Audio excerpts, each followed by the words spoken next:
Hey everyone! Welcome back to the Brickhaven project.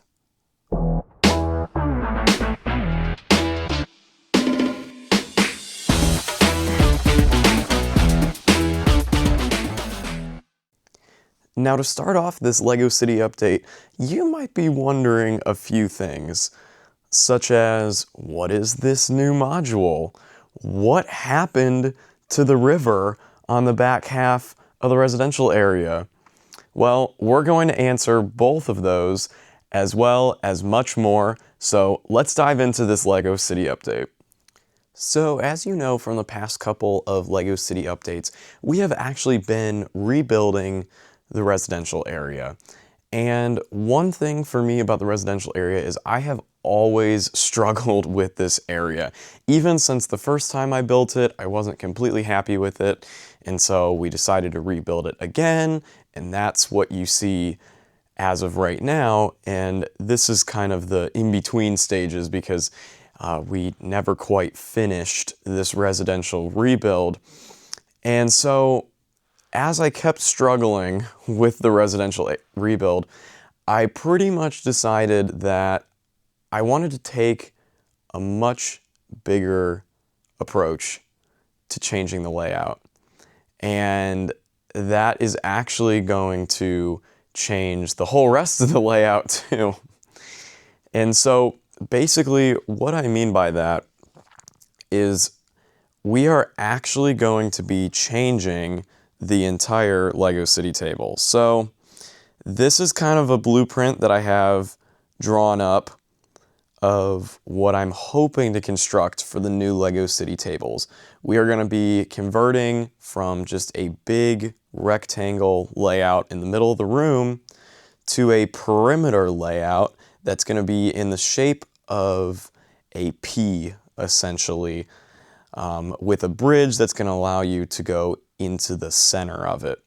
Now, I think this is going to work better for many reasons.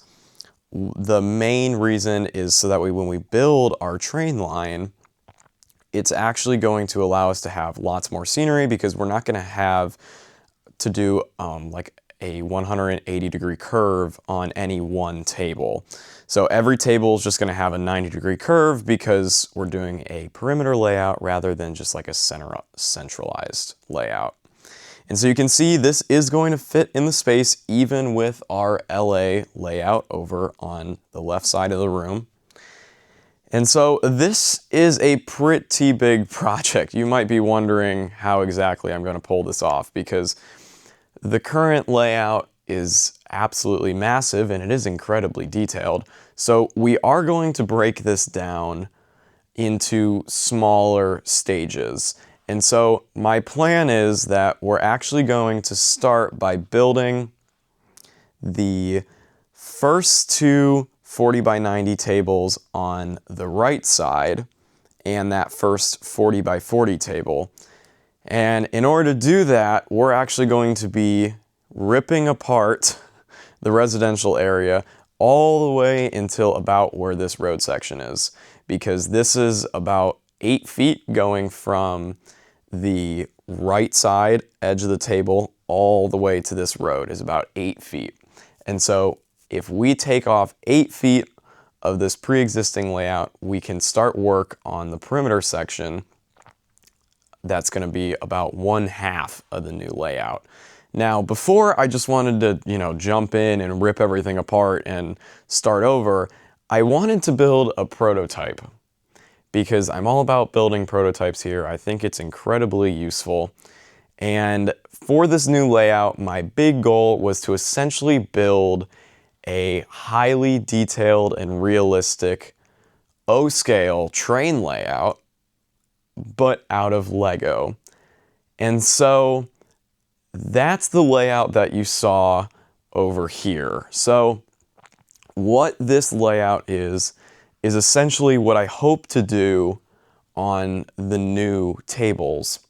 And that is building a highly realistic and detailed train layout that's completely built out of LEGO.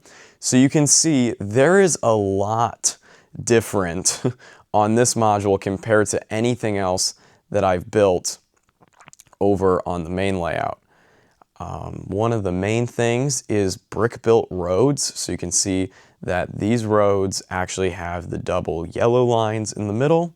That's because I decided to brick build the roads rather than using the road plates. Now, I did use the road plates for the smaller side road, but that's because I didn't need any road markings, so I was fine with using the road plates there. But for the main roads, we are now going to switch over to using brick-built roads, and that's mainly just so that way we can get all that added detail of having the double yellow lines and having like the stop bar up by the railroad crossings and all sorts of added detail like that. Another big thing you'll notice is the use of dark tan and starting to layer all the plate work. So like if I zoom in here, you can see that the grass is actually one plate higher than the dark tan. So the dark tan is representing the dirt. And then the dark tan slowly leads into the gray ballast, which is brought out from the tracks. And that is all layered all the way up as well. Now this is a very tedious design and technique, but I think it's completely worth it because it looks amazing and it looks so much more realistic than any other train crossing I've ever built. Another thing is going to be completely upgraded landscaping. So you can see I did a test module over here. This uses a new tree design too that utilizes a lot of those olive green flower stems. And then I made sure to hyper realistically detail the grass as well. And that continues across the train tracks. You can see I did both grass sections over here as well. And I think they just look so much more realistic, especially from afar. It's again, much more part intensive, just like all of the plate layering that I did on the railroad crossing. But I think in the end, it's gonna be so much more worth it. Now, I haven't quite finished the left side of the module, in the front at least, and I did temporarily place a custom mock of mine that I just made up for this layout in particular. This is actually a custom post office, and it uses primarily white masonry brick for the design, as well as the light bluish gray grill tiles for the roof. And I added a bunch of detail into this building. I'm sure I'll go more in depth on this once we actually get it placed permanently on a new layout, but I just kind of have this set in here temporarily because I wanted to get a feel for how a building would look in this little diorama. But overall, I'm very happy with that, and you can expect to see that kind of detail in all of the buildings moving forward in the new layout. Now, the last thing I want to talk about on this diorama in particular is just my custom signal tower that I have on the left side. I decided to go with light bluish gray rather than black like I've done on my pre-existing layout, and that's because I find that to be slightly more realistic. I'm still playing around with the design. I might change some things moving forward, but as of right now, I'm pretty happy with that design. Now, I know this is a very big change because the current LEGO City layout is very large, and upgrading the entire layout to include this much detail is definitely not going to be a short journey, but I definitely think it is going to be well worth it just because I really want to capture the most detail I possibly can using LEGO. And I think this is a great example of how much you can push that realism bar, and that's what I want to do in the new layout. And so it's going to be a lot of work, but I am definitely going to take you guys along for the entire journey. So this is kind of like video number 1, and that's basically just me showing you the blueprint for the new layout, as well as showing you guys that prototype module that I have so far for what I'm hoping the new layout's going to look like. So moving forward, like I talked about earlier, the first step is that we need to fully clear the residential area up to this road so that way we can deconstruct just this section of table to get the first section of the new layout fully built and constructed. And then we'll be transferring this prototype module over there, and starting to build off of that.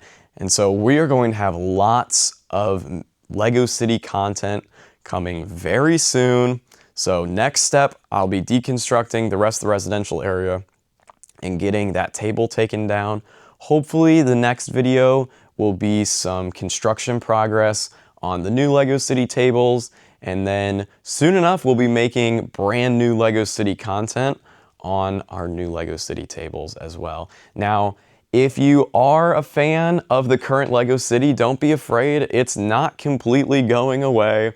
We are planning on transferring quite a lot of the original layout over into the new layout in this new format, and many of the pre-existing buildings and modules will be transferred as well. Some buildings may not be, but that just means we're just going to be upgrading them and then we'll move them over.